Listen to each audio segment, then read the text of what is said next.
What does human rights mean to me? Human rights means to me that we live in a fair society where people have access to all different things, that we're all on an equal kind of standing with each other, that we all have the basic rights of freedom, the basic rights of health and the basic rights of welfare, and that would include food. The area that I would probably cover and know a little bit about would be food and food poverty.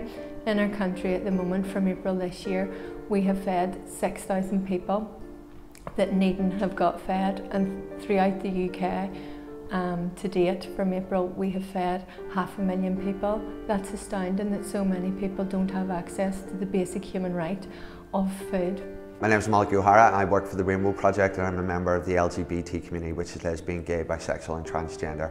We have come a long way in relation to human rights, from being a community that was criminalised until the early 80s to a community now that almost has full equal rights. We can recognise our partnerships, we can have protections and discrimination in employment, goods, facilities and services, and from 2005, the first time we could ever recognise our partnerships under the law. But we have a long way to go, and we'll use human rights legislation and human rights tools as a way to achieve that equality. And that's the blood ban, that's adoption, that's equal marriage, that's a focus on the health inequalities that our community experience, and that's designation of schools under Section 75. I suppose human rights for me is something that you get from birth. I mean, it's some things as simple as just being allowed to live and breathe, and taking that into things that, you know, making daily decisions that affect your life, that allow you to express yourself, as freedom of speech, and just being allowed to live your life the way you want to live it and without restrictions. Well, when I was asked this question, I had to give it a lot of thought because it wasn't an easy question to answer. And I thought back to the 30s actually. The Depression, the years of depression in the 30s, where there really was great poverty. And I compare that today to this, what we'd call this depression, and there's no comparison. I think we really have a lot of human rights now. And I can't think of any socially and otherwise that we have the right of education and hospitals, and I just think we're very well sorted with our human rights here. I would agree with the more human rights for the gay fraternity. I feel that they should be more or less sorted that way, but otherwise I just think I have all my human rights, really. I was abused verbally, physically, financially or psychologically every day for 25 years, but not once did the term violation of human rights cross my mind. My only concern was getting through the next hour. Rights are like muscles. Without exercise they disappear, but they must be exercised from a safe environment. In Northern Ireland there are refuges for women, shelters for cats and dogs, sanctuaries for donkeys.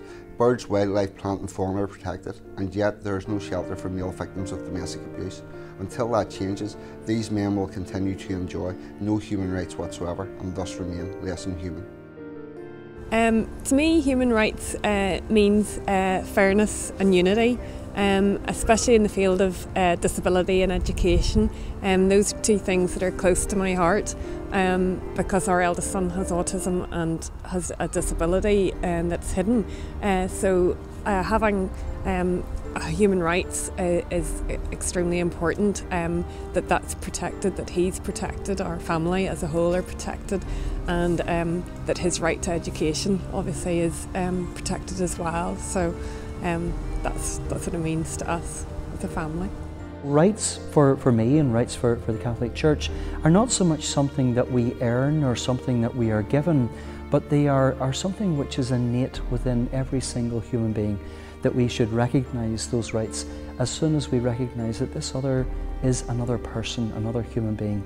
And so alongside the concept of human rights is the concept of personhood, that when I recognise the other as a human person, that I recognise them as someone who should be afforded the dignity of personhood. I work for No More Traffic, an anti-human trafficking organisation. We believe people do not deserve to be bought and sold. People have the right to freedom. People have the right to not be in slavery. That is why human rights are so important. Most of the people in the UK don't understand asylum seekers' situation. We are here for a safer place and better place to live. treat equally with dignity. This means rights to work and access to health service. Allow us to decide our own decision for ourselves, even if it's good or bad. Human rights, to me personally, if that's the question, is the freedom to live my own life, do what I want myself, but within the law. And also part of that may not be correct interpretation of human right, but it is the dislike of people, the state or the local authorities suddenly making decisions on my behalf, like widening my road or telling me I can't do this, that or the other thing. Journalism is a tough role for women to get into, but luckily enough in this country we have equal rights. Women have been given the right to education alongside men. We're not equal, and I believe this is a fundamental right. Do unto others as you would have them do unto you. What does that mean for me?